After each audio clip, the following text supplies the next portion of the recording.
Hi hello ನಮಸ್ತೆ welcome to my channel. ಇವತ್ತು ರಾಗಿ ರೊಟ್ಟಿ ಅದ್ರ ಜೊತೆ ಹುಚ್ಚೆಳ್ ಚಟ್ನಿ ನೋಡಿದ್ರ ಎಷ್ಟು ತೆಳ್ಳಗೆ ಬಂದಿದೆ ರಾಗಿ ರೊಟ್ಟಿ ಅಂತ. ತುಂಬಾ ತೆಳ್ಳಗಿದೆ. ಮತ್ತೆ ಅದ್ರ ಜೊತೆ ಹೇಳಿದ್ನಲ್ಲ ಹುಚ್ಚೆಳ್ ಚಟ್ನಿ ಅಂತ. ಹುಚ್ಚೆಳ್ ಚಟ್ನಿ, ರಾಗಿ ರೊಟ್ಟಿ, ಅದ್ರ ಜೊತೆ ಇನ್ನೊಂದು ರೊಟ್ಟಿ ಕೂಡ ಮಾಡಿದ್ದೀನಿ. ಅದು ಯಾವುದು ಅಂತ ಹೇಳ್ತೀನಿ ಅಂದ್ರೆ ಅಕ್ಕಿ ರೊಟ್ಟಿ. ಅಕ್ಕಿ ರೊಟ್ಟಿ ಕೂಡ ಅಷ್ಟೇ ಮಾಡಿದ್ದೀನಿ. ಅದು ಕೂಡ ಅಷ್ಟೇ ತುಂಬಾ ತೆಳ್ಳಗೆ ತುಂಬಾ ಟೇಸ್ಟಿಯಾಗಿ ಬಂದಿದೆ.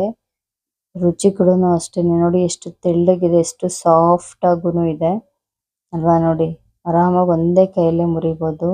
ಹುಚ್ಚೆಳ್ ಚಟ್ನಿ, ಅಕ್ಕಿ ರೊಟ್ಟಿ ಸೂಪರ್ ಆಗಿದೆ. ಅದ್ರ ಜೊತೆ ರಾಗಿ ರೊಟ್ಟಿ ಬೇರೆ. ಯಾವ ತರ ಮಾಡೋದು ಅಂತ ನೋಡೋಣ ಬನ್ನಿ.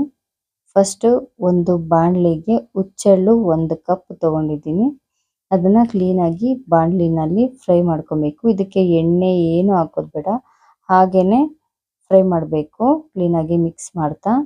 ಮತ್ತೆ ನೋಡಿ ಈ ತರ ಚಿಟಪಟ ಚಿಟಪಟ ಅಂತ ಇದೆ ಅಲ್ವಾ. ನೋಡಿ ಈ ತರ ಚಿಟಪಟ ಅಂತ ಅನ್ಬೇಕು, ಅವಾಗ ಆಗಿದೆ ಅಂತ. ಕ್ಲೀನ್ ಆಗಿ ಫ್ರೈ ಮಾಡ್ಕೊಬೇಕು, ಇಲ್ಲಾಂದ್ರೆ ಹಸಿ ಹಸಿ ಚೆನ್ನಾಗಿರೋದಿಲ್ಲ. ಮತ್ತೆ ಒಂದು ಮಿಕ್ಸಿ ಜಾರ್ಗೆ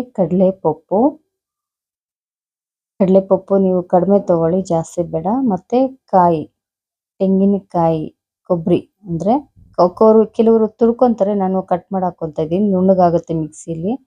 ಮತ್ತೆ ಒಣಮೆಣಸಿನ್ಕಾಯಿ 2, ಹಸಿ ಮೆಣಸಿನ್ಕಾಯಿ 2 ತಗೊಂಡಿದ್ದೀನಿ. ಎರಡು ಕೂಡ ಎರಡೆರಡು ತಗೊಂಡಿದ್ದೀನಿ. ನಿಮಗೆ ಖಾರ ಕಡಿಮೆ ಬೇಕಂದ್ರೆ ಕಡಿಮೆ ತಗೊಳ್ಳಿ. ಮತ್ತೆ ಬೆಳ್ಳುಳ್ಳಿ ಹೆಸಳು ಒಂದು 5-6, ಮತ್ತೆ ಹುಣಸೆ ಹಣ್ಣು ಒಂದು ಸ್ವಲ್ಪ ಹುಣಸೆ ಹಣ್ಣು ಎಲ್ಲ ಹಾಕಿದಾದ್ಮೇಲೆ ಫ್ರೈ ಮಾಡಿ ಇಟ್ಕೊಂಡಿರೋಂಥ ಹುಚ್ಚೆಳ್ಳನ್ನ ಹಾಕೊಬೇಕು ಮಿಕ್ಸಿ ಜಾರ್ಗೆ. ಮತ್ತೆ ಕೊತ್ತಂಬರಿ ಸೊಪ್ಪು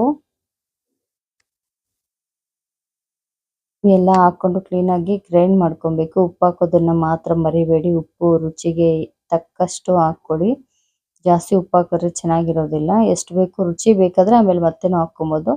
ನೋಡಿ ಈ ತರ ಚೆನ್ನಾಗಿ ಗ್ರೈಂಡ್ ಮಾಡಬೇಕು. ನಾನಿಲ್ಲಿ ಹುಚ್ಚೆಳ್ಳು ಮಿಕ್ಸಿಗೆ ಹಾಕಿದಾದ್ಮೇಲೆ ನಾನಿಲ್ಲಿ ಒಗ್ಗರಣೆ ಹಾಕೋದಿಲ್ಲ. ನಾನು ಪಕ್ಕ ಹಳೆ ಸ್ಟೈಲಲ್ಲೇ ಮಾಡ್ತಾ ಇರೋದು. ಇವಾಗಂತರ ಒಗ್ಗರಣೆ ಹಾಕೋದು, ಎಣ್ಣೆಲಿ ಮಾಡೋದು ಎಲ್ಲ ಏನಿಲ್ಲ.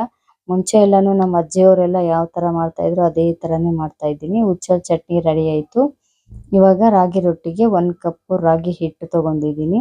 ಮತ್ತೆ ಸಣ್ಣಗೆ ಹಚ್ಚಿರುವಂತ ಈರುಳ್ಳಿ, ಕೊತ್ತಂಬರಿ ಸೊಪ್ಪು, ಹಸಿ ಮೆಣಸಿನ್ಕಾಯಿ ಚೆನ್ನಾಗಿ ಸಣ್ಣದಾಗಿ ಹಚ್ಕೊಬೇಕು. ಹಸಿ ಮೆಣಸಿನ್ಕಾಯಿ ಇಲ್ಲಾಂದ್ರೆ ಬಾಯಿಗೆ ಸಿಕ್ಕಿದ್ರೆ ಖಾರ ಅನ್ಸುತ್ತೆ. ಮತ್ತೆ ಕೊತ್ತಂಬರಿ ಸೊಪ್ಪು, ಉಪ್ಪು ಎಲ್ಲ ಹಾಕೊಂಡು ಏನೇನು ಬೇಕು ಎಲ್ಲ ಹಾಕಿದ್ದೀನಲ್ಲ, ಎಲ್ಲ ಹಾಕೊಂಡು ನೀರು ಎಷ್ಟು ಬೇಕೋ ಅಷ್ಟು ಕ್ಲೀನಾಗಿ ಮಾಮೂಲಿ ರೊಟ್ಟಿ ಚಪಾತಿ ಹಿಟ್ಟು ಕಲಿಸ್ತೀವಲ್ಲ ಆ ಥರ ಕಲಿಸ್ಕೊಬೇಕು. ಅದಕ್ಕೆ 1-2 ಸ್ಪೂನು ಎಣ್ಣೆ ಹಾಕ್ಕೊಳ್ಳೋಣ. ಕ್ಲೀನಾಗಿ ಎಲ್ಲ ಮಿಕ್ಸ್ ಮಾಡಿ ಹಿಟ್ಟಿನ ಅದಕ್ಕೆಲ್ಲ ಕಲಸಿ ಎಣ್ಣೆ ಕೂಡ ಹಾಕ್ಕೊಂಡು ಕ್ಲೀನಾಗಿ ಮಿಕ್ಸ್ ಮಾಡ್ಕೊಬೇಕು.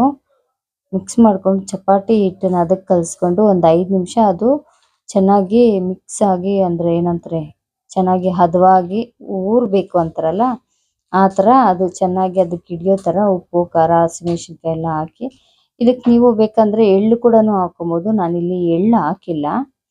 ಅಕ್ಕಿ ರೊಟ್ಟಿಗಾಗಿರ್ಬೋದು ಇಲ್ಲ ರಾಗಿ ರೊಟ್ಟಿಗಾಗಿರ್ಬೋದು ಎಳ್ಳು ಹಾಕ್ಕೊಳ್ಳಿ. ಮತ್ತೆ ಇಲ್ಲಿ ಒಂದು ಬೌಲ್ ತಗೊಂಡು ಅದಕ್ಕೆ ಅಕ್ಕಿ ಹಿಟ್ಟು 2 ಕಪ್ ಹಾಕೊತಾ ಇದ್ದೀನಿ. ಮತ್ತೆ ಹಸಿಮೆಣಸಿನ್ಕಾಯಿ, ಕೊತ್ತಂಬರಿ ಸೊಪ್ಪು, ಮತ್ತೆ ಸಣ್ಣದಾಗಿ ಹಚ್ಚಿರುವಂಥ ಈರುಳ್ಳಿ, ಮತ್ತೆ 2 ಸ್ಪೂನ್ ಎಣ್ಣೆ. ಸೇಮ್ ಅಕ್ಕಿ ರೊಟ್ಟಿಗೇನೆ ರಾಗಿ ರೊಟ್ಟಿಗೇನೆ ತಗೊಂಡಿದ್ರೆ ಅದನ್ನೇ ಉಪ್ಪು ಎಲ್ಲ ಹಾಕ್ಕೊಂಡು ಕ್ಲೀನಾಗಿ 1-2 ಸ್ಪೂನ್ ಎಣ್ಣೆ ಕೂಡ ಹಾಕ್ಕೊಂಡು ಕ್ಲೀನಾಗಿ ಮಿಕ್ಸ್ ಮಾಡ್ಕೊಬೇಕು. ಆಮೇಲೆ ನೀರು ಎಷ್ಟು ಬೇಕೋ, ಕೆಲವರು ಬಿಸಿ ನೀರು ಹಾಕ್ಕೊತಾರೆ, ನಾನಿಲ್ಲಿ ತಣ್ಣೀರೇನೆ ಹಾಕ್ಕೊತಾ ಇದ್ದೀನಿ. ಕ್ಲೀನಾಗಿ ಒಂದು 5 ನಿಮಿಷ ಎರಡು ಕೂಡ ಮಿಕ್ಸ್ ಮಾಡಿ ಇಟ್ಕೊಂಡ್ಬಿಡ್ಬೇಕು. ಮಾಮೂಲಿ ಚಪಾತಿ ಅದಕ್ಕೆ ಹಾಕ್ಕೊಬೇಕು. ಆದರೆ ಕೆಲವರು ರಾಗಿ ರೊಟ್ಟಿ ಇಷ್ಟಪಡೋದಿಲ್ಲ. ನಮ್ಮ ಮನೇಲಂತೂ ನಮ್ಮ ಮಕ್ಕಳು ಇಷ್ಟನೇ ಪಟ್ಟಿಲ್ಲ. ನಾವು, ನಮ್ಮ ಅತ್ತೆ ಮತ್ತು ನನ್ನ ಹಸ್ಬೆಂಡ್ ಮಾತ್ರನೇ ಚೆನ್ನಾಗಿ ತಿಂದಿದ್ದು. ರಾಗಿ ರೊಟ್ಟಿ ತುಂಬ ದಿನ ಆಗಿತ್ತು ತಿಂದು ಅಂದ್ಬಿಟ್ಟು. ನೋಡಿ ಈ ಥರ ಕಲಸಿ ಇಟ್ಕೊಳ್ಬೇಕು. ಮತ್ತು ಇಲ್ಲಿ ಬಟರ್ ಪೇಪರ್ ತೊಗೊಂಡಿದ್ದೀನಿ. ನಾನಿಲ್ಲಿ ಬಟರ್ ಪೇಪರ್ನ ರೌಂಡಾಗಿ ಕಟ್ ಮಾಡಿಕೊಂಡು ಅದಕ್ಕೆ ಎಣ್ಣೆನ ಕ್ಲೀನಾಗಿ ಸ್ಪ್ರೆಡ್ ಮಾಡಿ ನೋಡಿ ಈ ಥರ ಕ್ಲೀನಾಗಿ ರೌಂಡ್ ಶೇಪಾಗಿ ತಟ್ಕೊಬೇಕು.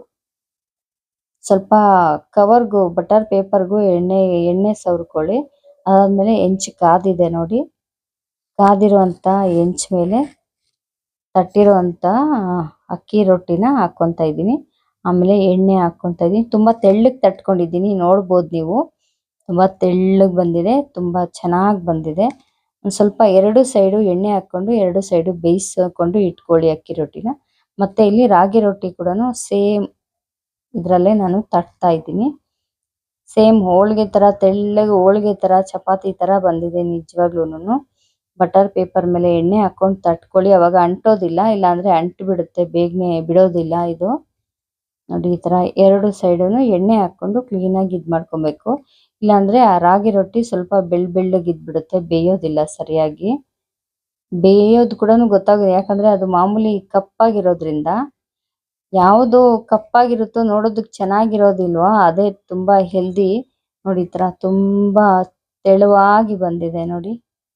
ಎರಡು ಸೈಡು ಕ್ಲೀನಾಗಿ ಬೇಯಿಸ್ಕೊಬೇಕು ಎಣ್ಣೆ ಹಾಕೊಂಡು. ಅದ್ರ ಜೊತೆ ಉಚ್ಚಲ್ ಚಟ್ನಿನೂ ರೆಡಿ ಆಯ್ತಲ್ವಾ, ಯಾವ ತರ ಮಾಡೋದು ಅಂತ ಹೇಳಿದ್ನಲ್ವಾ. ಎರಡನ್ನೂ ಅಕ್ಕಿ ರೊಟ್ಟಿ ಮತ್ತೆ ರಾಗಿ ರೊಟ್ಟಿ ಎರಡನ್ನೂ ಬ್ಯಾಟಿಂಗ್ ಮಾಡ್ತಾ ಇದ್ರೆ ನಿಜವಾಗ್ಲೂ ಹೆಲ್ದಿ ಫುಡ್. ಯಾರು ಈ ನಡುವೆ ಈ ತರದ್ದೆಲ್ಲ ಫುಡ್ ಎಲ್ಲ ತಿನ್ನೋದೇ ಇಲ್ಲ. ಬರೀ ಎಣ್ಣೆಲಿ ಬೇಯಿಸಿರೋದು, ಎಣ್ಣೆಲಿ ಹಾಕಿರೋದು, ಎಣ್ಣೆಲಿ ಕರಿಯೋದನ್ನೇ ತಿಂತಾರೆ.